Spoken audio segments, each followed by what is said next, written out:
감사함으로 하나님의 말씀을 우리의 온 심령에 받았습니다. 틀림없이 이루어지는 주님의 말씀, 틀림없이 이루어지는 주님의 말씀, 이런 제목으로 같이 은혜 나누겠습니다.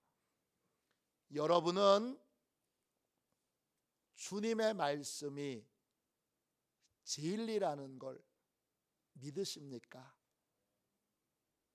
성경은 진리는 주님께만 있다고 선언합니다. 에베소서 4장 21절입니다. 진리가 예수 안에 있는 것 같이 너희가 참으로 그에게서 듣고 또한 그 안에서 가르침을 받았을진데, 진리 헬라어로 알레테이아입니다. 정확한 사실로서의 진실입니다. 어떤 상황에서도 지켜지고 이루어질 확실하고 분명한 사실이 바로 진리입니다. 성경은 이 진리는 예수님만 알고 계신다고 우리에게 선언합니다. 이 말은 우리는 모른다는 것입니다. 그러니까 진실을 알려면 주님께 들어야 됩니다. 주님께 배워야 됩니다.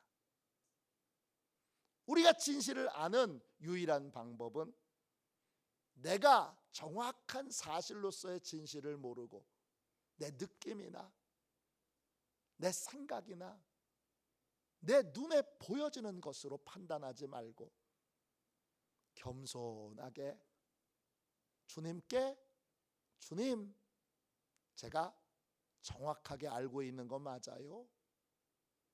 이렇게 물어야 한다는 것입니다. 우리가 진실을 모른다면 그럼 우리가 진실이라고 믿고 있는 건 뭡니까? 성경은 그것을 사단의 유혹이라고 말합니다. 에베소서 4장 22절입니다. 너희는 유혹의 욕심을 따라 썩어져가는 구습을 따르는 옛사람을 벗어버리고, 유혹 헬라어로 아파테입니다. 속임수, 거짓말, 미혹, 오해, 착각, 망상입니다. 사단은 우리의 마음과 눈을 속여서 우리를 착각에 빠뜨립니다. 여러분 그런 적 없으세요? 진실인 줄 알았는데 나중에 보니까 착각이었습니다. 사단은 거짓된 상황을 만들어서 우리가 오해하게 만들고 망상과 미혹에 빠지게 만듭니다. 이렇게 하면 잘 될 줄 알았는데 나중에 보니까 나의 망상이었습니다. 이 사단의 유혹에 빠지게 되면 우리 인생은 어떻게 되죠? 우리는 헛된 욕심을 따라 인생을 살게 됩니다. 그래서 유혹의 욕심입니다. 욕심 헬라어로 에피투미아입니다. 뜻은 하나님이 허락하시지 않았는데, 주인이 허락하시지 않았는데 그걸 가지려고, 얻으려고 간절히 원하는 거, 이게 욕심입니다. 하나님이 허락하시지 않았는데 사단의 유혹에 빠지면 하나님 허락 없어도 얼마든지 그게 이루어질 것 같아요. 그래서 갈망하고 욕심내고 그리고 불법을 행해서라도 그것을 차지하려고 듭니다. 그런데 결과는 어떻죠? 여러분의 인생에서 경험해 보셨죠? 결과는 아무것도 얻을 수 없습니다. 여러분이 인생에서 명백하게 여러 번 경험해 보셨을 거예요. 그게 그렇다고 하는 걸 인정하지 않은 분은 계실지 몰라도 나이가 어느 정도 되시면 이걸 한 번도 경험해 본 적이 없다고 부인할 분이 많지 않아요. 하나님 없이도 얼마든지 이루어질 것 같아서 욕심내서 가지려고 했는데 결국 못 갔습니다. 왜 그렇죠? 하나님이 주인이시니까. 주인 허락 없이 여러분 뭘 할 수 있습니까? 우리 교회, 저는 주인이 아닙니다만 하나님이 형식적으로 대표자로 책임자로 세워주셨습니다. 교회 안에 크고 작은 어떤 일도 제가 모르는 상태에서 일이 이루어지는 건 하나도 없습니다. 만일 제가 모르는 상태에서 일이 이루어진다면 그럼 큰 문제죠. 주인의 허락 없이는 참새 한 마리도 땅에 떨어지지 않습니다. 우리는 그러니까 진실을 알아야 되고 눈에 보이는 현상과 상황에 속지 말고 진실을 알고 진실을 따라야 합니다. 그런데 그 진실을 아는 방법이 뭐예요? 스스로는 진실을 알 수 없습니다. 그걸 성경은 자기 부인이라고 그래요. 내가 진실을 알고 있어 이렇게 생각하면 마귀의 밥이 되기 딱 좋습니다. 마귀가 얼마든지 속일 수 있습니다. 우리의 마음과 생각에 얼마든지 마귀가 오해와 착각과 망상을 심어 놓을 수 있습니다. 그러면 헛된 걸 갈망하고 헛된 계획을 세우다가 세월을 낭비하고 시간을 낭비하고 내가 뭘 했는지 모르겠어. 내가 미쳤나 봐. 그렇게 한탄하는 시간을 갖게 됩니다. 진실을 알려면 내가 진실을 아무리 노력해도 알 수 없다는 걸 인정하고 겸손하게 주님께 물어야 합니다. 겸손하게 진실을 묻는 걸 성경은 심령이 사롭게 되는 거라고 말합니다. 에베소서 4장 23절입니다. 오직 너희의 심령이 사롭게 되어. 마귀의 오해와 착각과 망상에 빠지지 않으려면 주님께 매일 나가 순간순간 나가 심령이 새롭게 되어야 합니다. 심령이라는 말이 헬라어로 두 개의 단어로 이루어져 있어요. 마음과 영입니다. 마음은 헬라어로 누스예요. 뜻은 이해력이라는 뜻이에요. 뭘 이해하는, 사실을 파악하는 역할을 하는 기관이에요. 영은요, 영은 푸뉴마예요. 뜻은요, 나를 움직이는 활력, 또 다른 말로는 역동이 바로 영이에요. 마음과 영이 심령인데 심령이 새로워진다는 건 마음의 정확한 사실을 이해한다는 것이고 영의 순수한 동기로 삶에 일한다는 뜻이에요. 그래서 심령이 새롭게 되려면 그걸 성령이 신비하게 우리 안에 오셔서 뭔가를 하고 우리는 수동적으로 그냥 가만히 있는 걸 심령이 새로워진다고 생각하는 분들이 있는데 성령님이 그렇게 일하시지 않고 성령님은 우리를 주님께로 나아가게 해서 두 가지의 질문을 늘 하게 합니다. 첫 번째, 내가 이 모든 상황을 정확하게 이해하고 있는지를 주님께 물어야 합니다. 주님, 제가 바로 알고 있는 거 맞아요? 제가 제대로 이해하고 있는 거 맞아요? 제가 진짜 진실을 알길 원하는데 알려주세요. 정확한 사실을 좀 알려주세요. 이렇게 주님께 물어야 됩니다. 내가 잘못 알고 있는 건 아닌지, 내가 오해하고 있는 건 아닌지, 내가 망상과 착각에 빠져 있는 건 아닌지 주님께 정확한 사실로서의 진실을 물어야 됩니다. 그 다음은 내가 어떤 동기로 일하는지 알려달라고 구해야 됩니다. 주님, 제가 이 일을 무슨 동기로 하려는지 알려주세요. 제가 지금 바른 동기로 행하고 있는 것 맞나요? 제가 사랑의 동기로 그분을 도와주려고 하는 마음으로 행하고 있는 것 맞나요? 제가 순종하려는 동기로, 주님이 지금 하라고 하셔서 순종하려는 동기로 행하고 있는 것 맞나요? 제 마음의 동기를 정확하게 드러내 주세요. 잘못된 동기로 일하려고 한다면 즉시 중단할 수 있는 용기를 주세요. 이렇게 기도해야 합니다.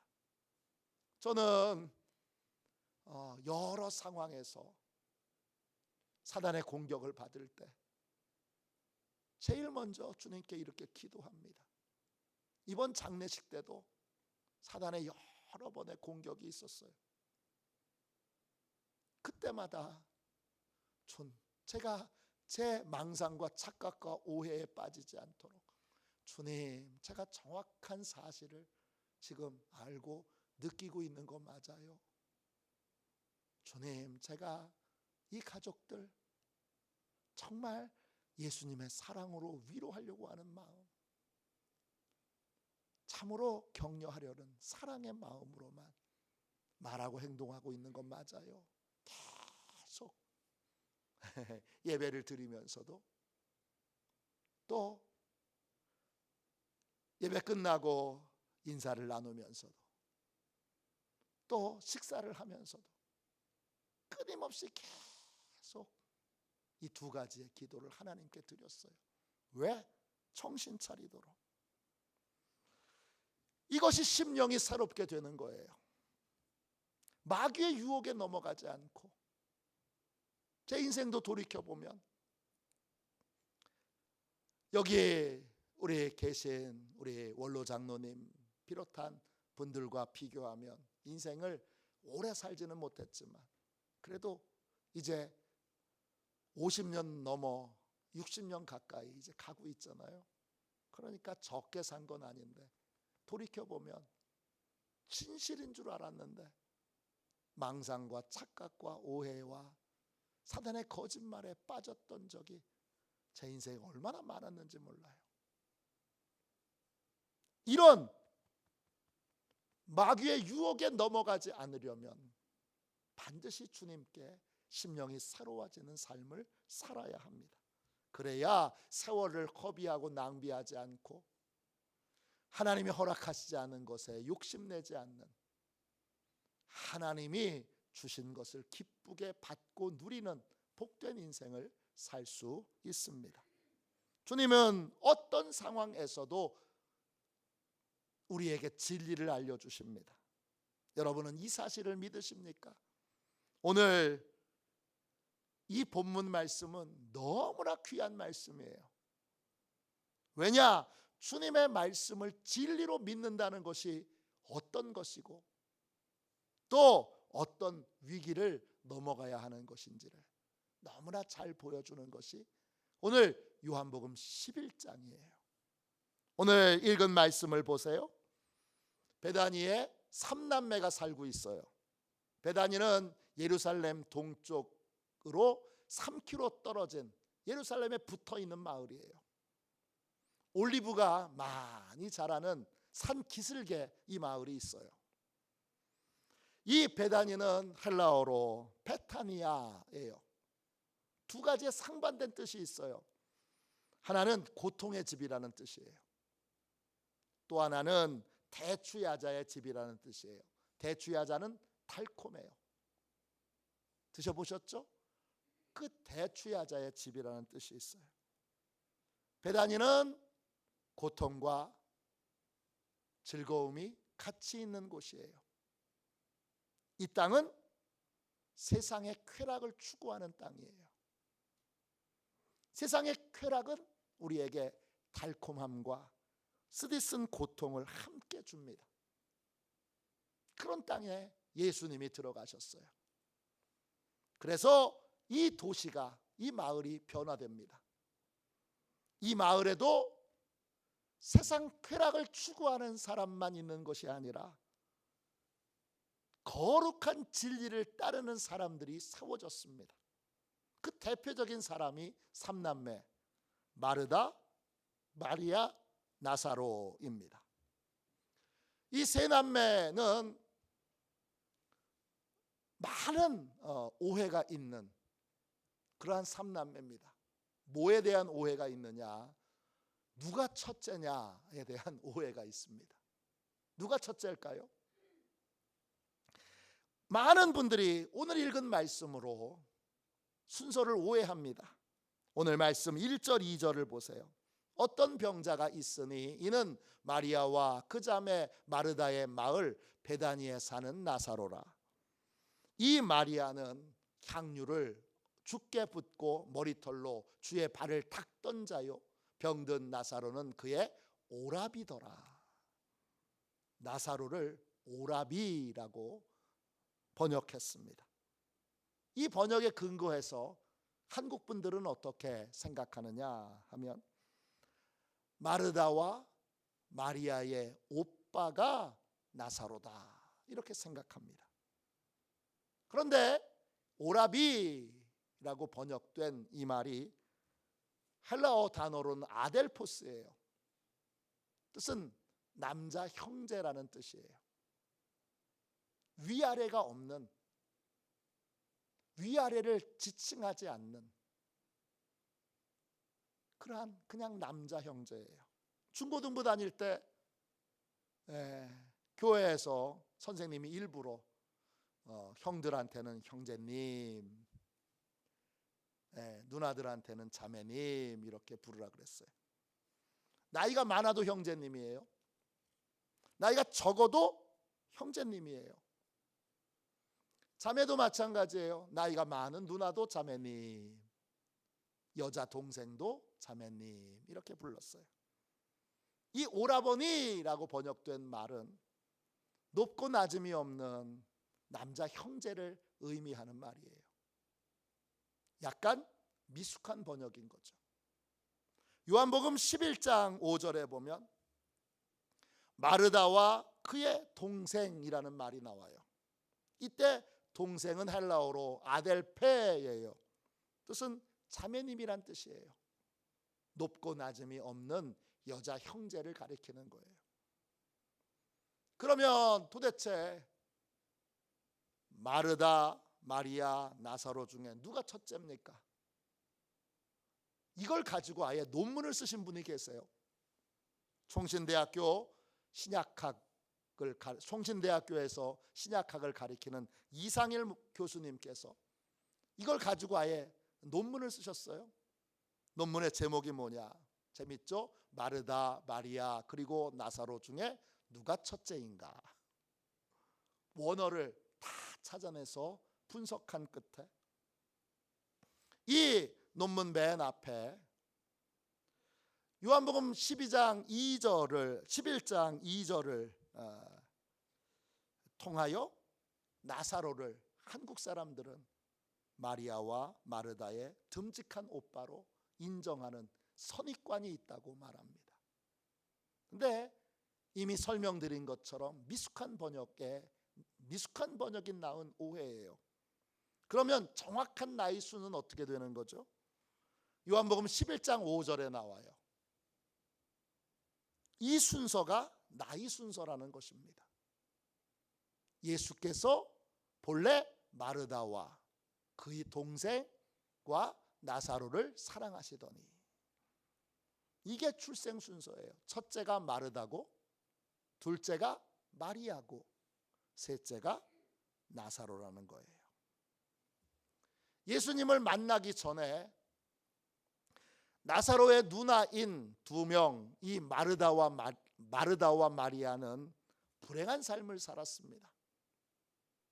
마르다는 헬라어로 마르타예요. 뜻이 좀 충격적이에요. 뜻이 정부, 애인 이런 뜻이에요. 둘째 부인이란 뜻이에요. 본처가 아닌 여성이라는 뜻이에요. 이 이름에 마르다가 예수님을 만나기 전까지 얼마나 힘들고 괴로운 삶을 살았는지를 우리가 알 수 있게 돼요. 마리아는 헬라어로 마리아예요. 이 이름은 구약의 미리암에서 왔어요. 미리암은 무슨 뜻이죠? 고통 또는 반항, 이런 뜻이에요. 마리아도 예수님을 만나기 전에 고통의 수렁에서 세상에 반항하며 악을 쓰며 살았던 여자예요. 세상 쾌락을 추구하는 이 도시에서, 이 베단이라고 하는 도시에서 마르다와 마리아가 얼마나 고통스러운 삶을, 불행한 삶을, 아픈 삶을 살았는지를 우리는 이름을 통해서 알 수 있어요. 그런데 이들이 예수님을 만났고 예수님을 믿게 되면서 인생이 완전히 달라졌어요. 이들은 불행했던 과거와 단절하고 새로운 삶을 살게 됐습니다. 그럼 동생 나사로는 어떤 사람입니까? 나사로는 헬라어로 나자로스예요. 뜻은 하나님이 도와주신다, 이런 뜻이에요. 하나님이 나의 도움이 되신다, 이런 뜻이에요.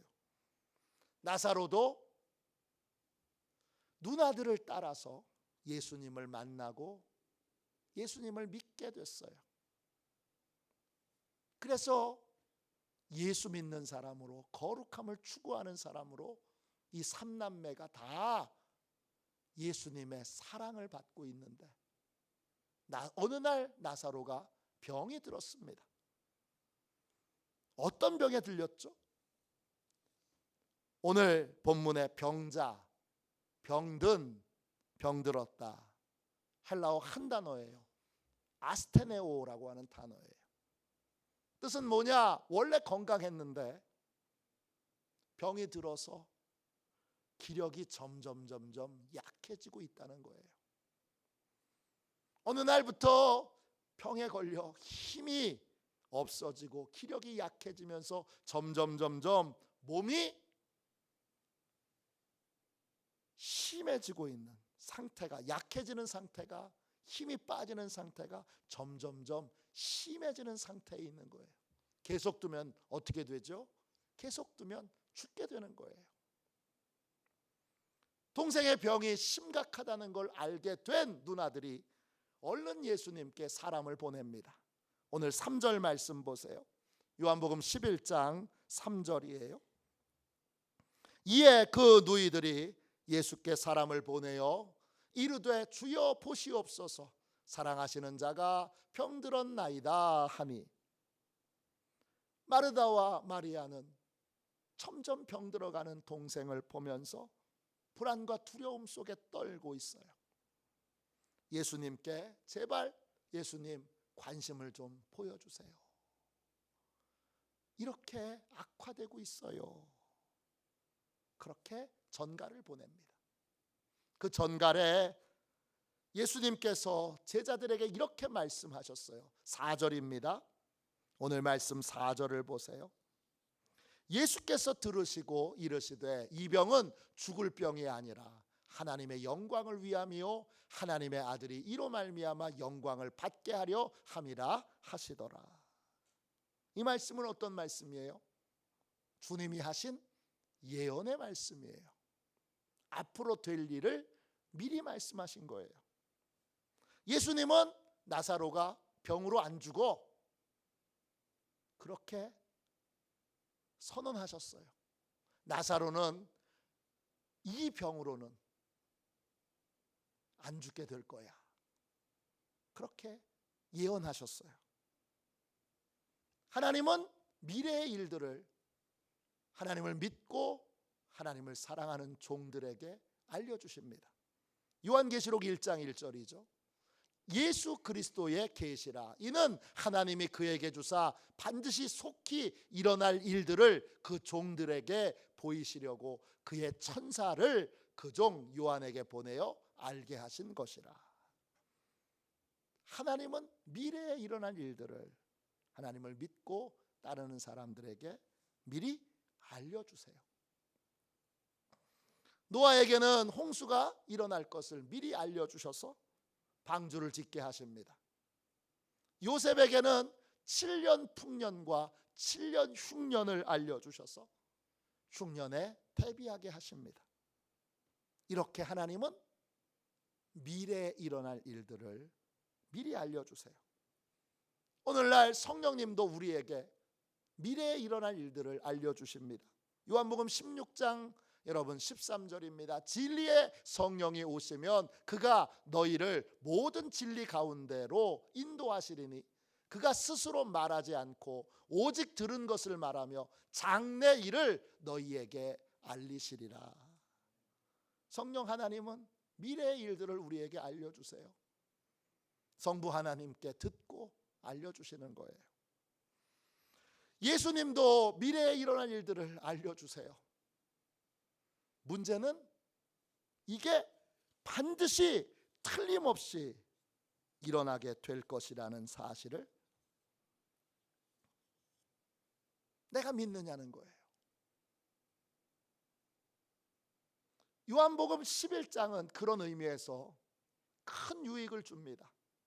우린 나사로 이야기의 결론을 알잖아요. 나사로가 죽었다가 나흘 만에 다시 살아납니다. 그런데 이런 결론을 모르고 인생의 여정에서 주님이 분명히 안 죽는다 그랬는데 나사로의 죽음을 만났다면 여러분은 어떤 결론을 내리시겠어요? 예수님을 믿고 예수님의 말씀이 진리임을 확신할 때 우리 인생에 많은 위기들이 있어요.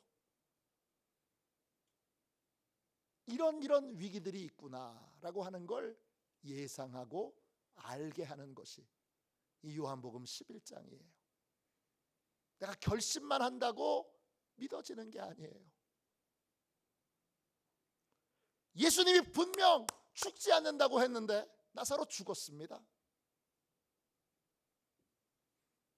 그러면 예수님의 예언은 거짓이 되는 거예요.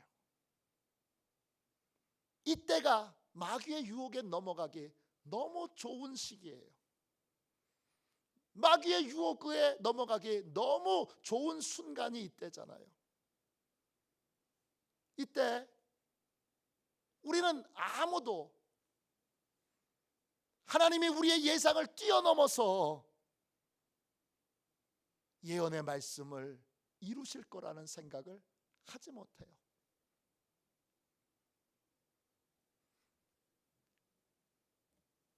그러므로 그런 순간에도 죽었네, 결론 났네, 그러면 마귀의 유혹에 넘어갈 수밖에 없어요.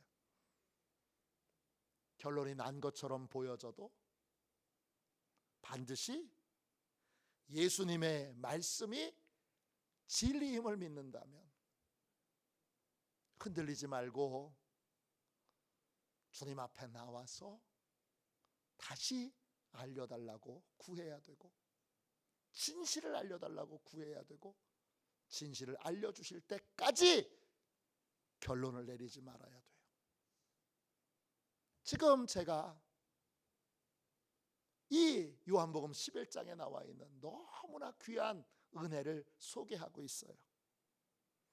하나님의 모든 말씀은, 주님의 모든 말씀은 정확하게 이루어질 사실로서의 진실이에요. 진리예요. 우리는 이 사실을 분명히 믿고 현실에서 명백하게 사단이 우리를 속이기 위하여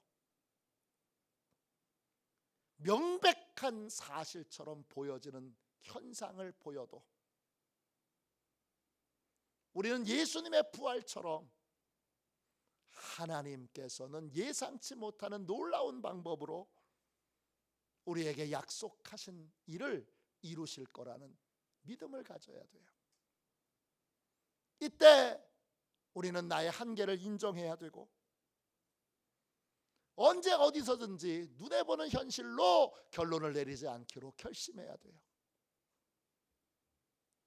틀림없이 이루시는 하나님의 말씀이 결론이 되도록, 결론이 아닌 것처럼 느껴질 때에는 아니네, 틀렸네, 그리고 결론을 내리지 말고 반드시 주님께 나아가서 주님께 물어야 되고, 주님이 분명하게 알려주시는 진리를 다시 들어야 돼요.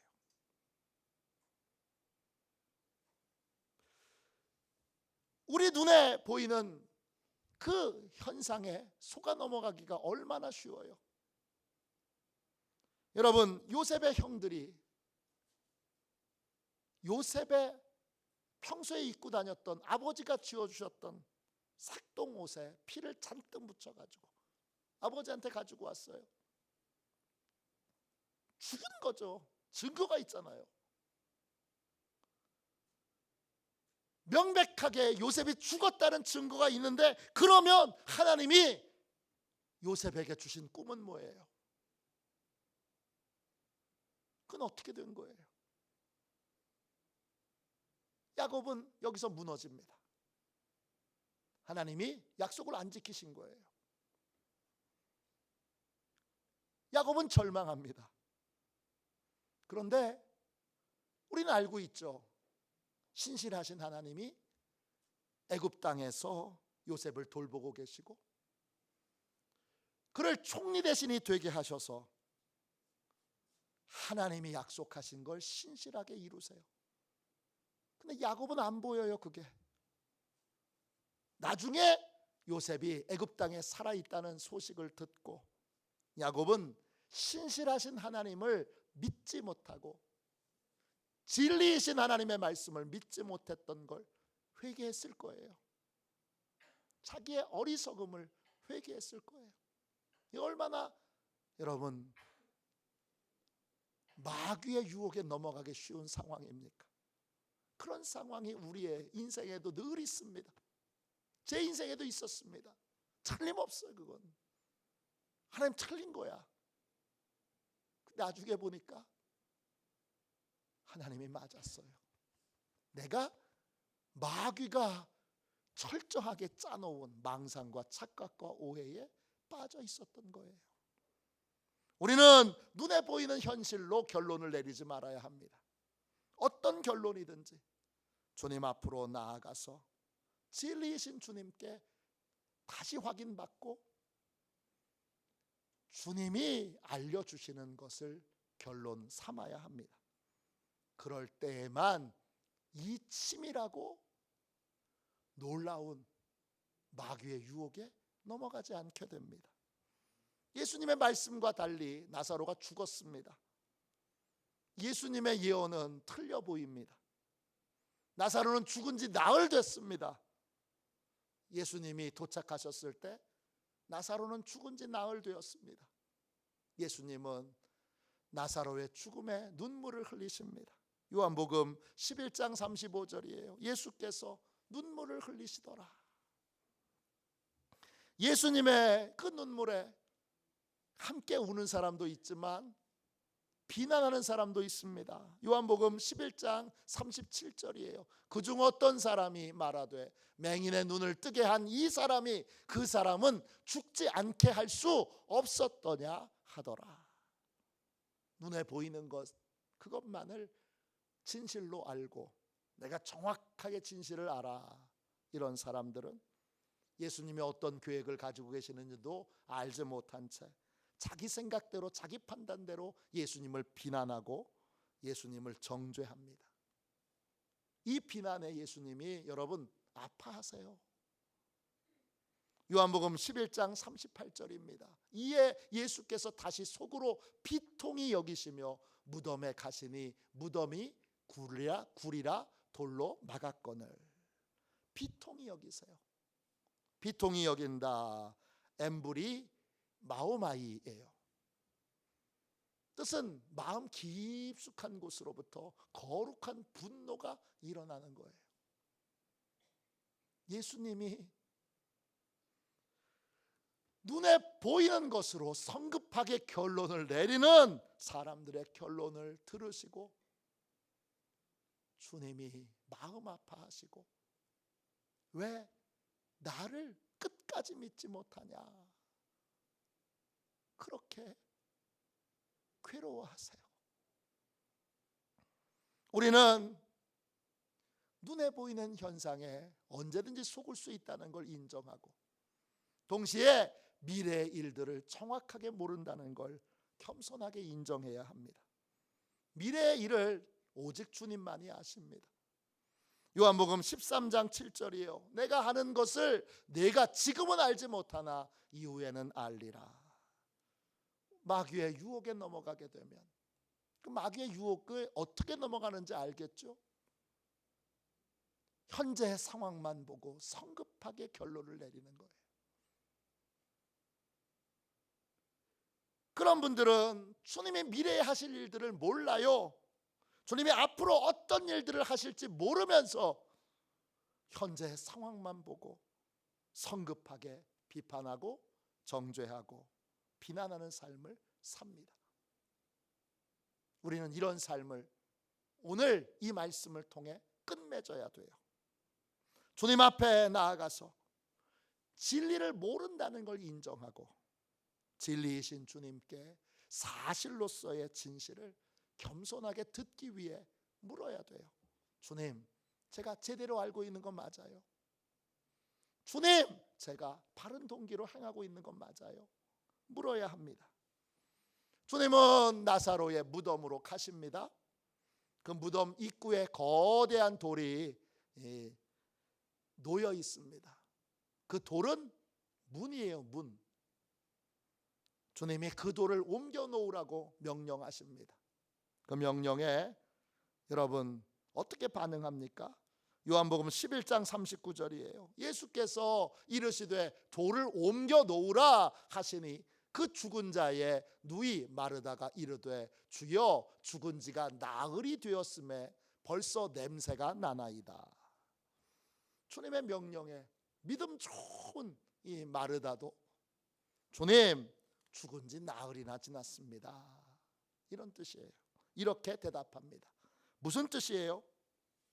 아무리 능력이 많은 주님이라도 죽은 지 나흘 된 그 썩어 문드러진 시신은 살려낼 수 없습니다. 이미 결론을 내린 거예요.